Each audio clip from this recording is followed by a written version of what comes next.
7:38. Good morning. Tom Collins and Laura Mack in the house. We got Jacky Howard, Coldwell Banker Real Estate, and coming up in November. On the ballot, we've got Proposition 1. Just exactly what is this, man? Good morning to you all. Prop 1, the Texas Association of Realtors, or our Texas Realtor stance is we're for Prop 1 for four reasons, primarily because it's going to help Texas homeowners with their taxes. First of all, it increases the state-mandated homestead exemption from $15,000 to $25,000, so there's a tax savings there.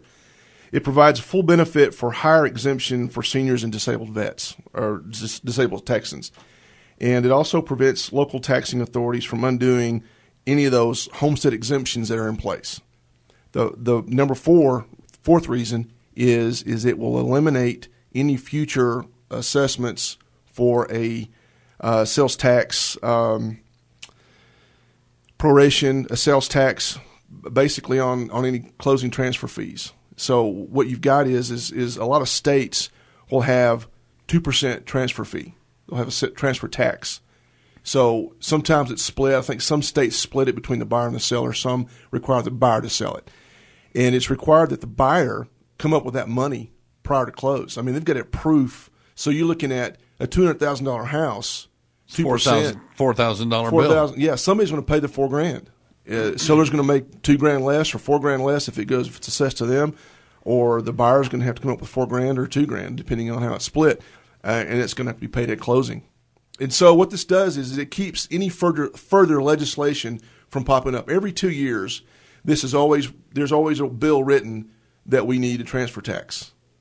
And what happens is we fight really hard. We go down to Austin and we fight really hard for the homeowners, Texas landowners and property owners, to not do this, to keep this from happening, because this could hurt.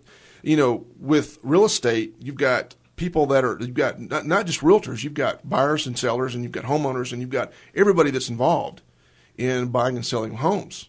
Contractors, I mean, this could hurt a lot of people. I mean, you can talk to a lot of states, and it's a financial burden. So anyway, what this Prop 1 does is it eliminates any future legislation that may pop up. Once it's a constitutional amendment, boom, we fight other fights.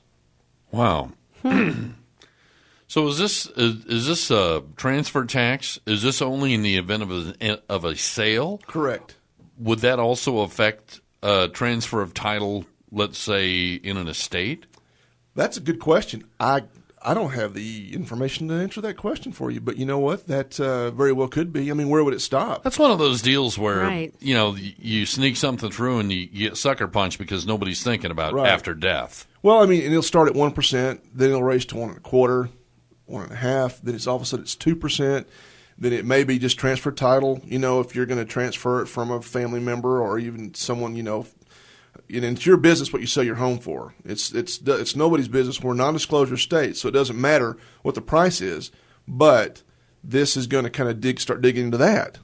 And so, I mean, again, where does it stop? At what point, where does it stop? Well, if it's cash out of pocket, I mean, it's coming out of somewhere. Somebody's got to pay it. Yeah. Wow.